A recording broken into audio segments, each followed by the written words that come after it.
Hello বন্ধুরা, সবাই কেমন আছো? চলে এলাম আমাদের আঞ্চলিক এলাকায় নিজস্ব একটা রান্নার রেসিপি নিয়ে। আজকের রেসিপি শস্য বাটা দিয়ে ইলিশ মাছের কষা। ইলিশ মাছের যে অরিজিনাল স্বাদ এবং গন্ধ সেটা অবশ্যই পাবেন, আমার পার্সোনাল গ্যারান্টি দিয়ে বলছি।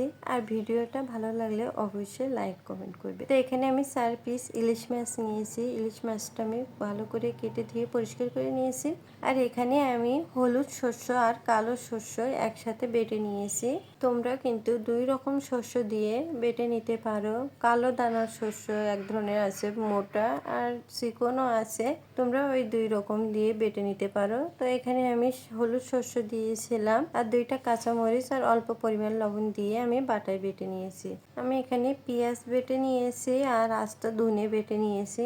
এবার আমি এখানে 4 পিস মাছ নিয়েছি, তাতে পরিমাণ মতো হলুদ লবণ দিয়ে আমি মাছটা খুব ভালো করে মেখে আমি 5 মিনিটের জন্য মাছ রেস্টে রেখে দেব।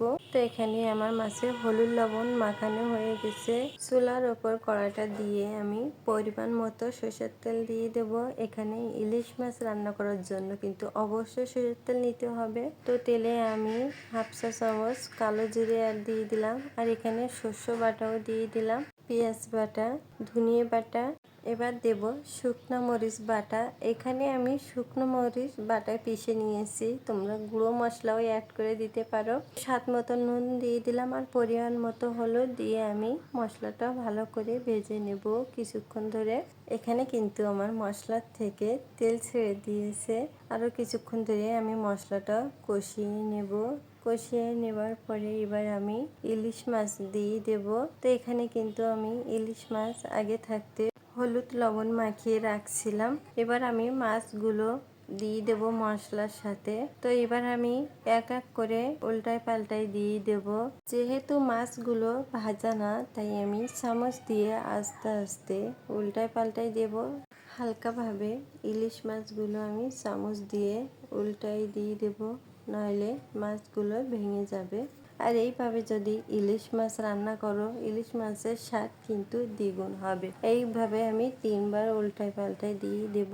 তো দেখতে পারছো এখানে কিন্তু আমার মাছগুলো খুব ভালোভাবে ভাজে নিয়ে হয়ে গেছে মশলার সাথে। তোমরা কিন্তু বাসায় ইলিশ মাছ এইভাবে রান্না করে খেতে পারো, আর খেতে দারুণ লাগে। শস্য বাটায় আমি মাত্র 2 রকম মশলা অ্যাড করেছি, শুকনো মরিচ বাটা আর ধনিয়া বাটা। এবার আমি মাছের পরিমাণ মতো জল দিয়ে দিলাম, তোমাদের অনুমান করে তোমরা জল দিতে পারো। তো এখানে আমার ইলিশ মাছের তরকারিটা ফুটে উঠছে। এখানে আমি ছেঁড়া কাঁচা 3টে মরিচ দিয়ে দেব। কিছুক্ষণ ধরে আমি রান্না করে নিব। তো দেখতে পারছো এখানে কিন্তু আমার মাছের তরকারিটা কালার চলে আসে। যেহেতু আমি মাছের তরকারিতে শুকনো মরিচ বাটাই অ্যাড করে দিয়ে দিলাম, তার জন্য কিন্তু লাল কালার চলে আসে। তো রেডি হয়ে গেছে শস্য বাটা দিয়ে ইলিশ মাছের ঝোল রেসিপি। তো কেমন হয়েছে শস্য বাটা দিয়ে ইলিশ মাছের ঝোল রেসিপি? তো সবাইকে ধন্যবাদ আমার ভিডিওটা দেখার জন্য।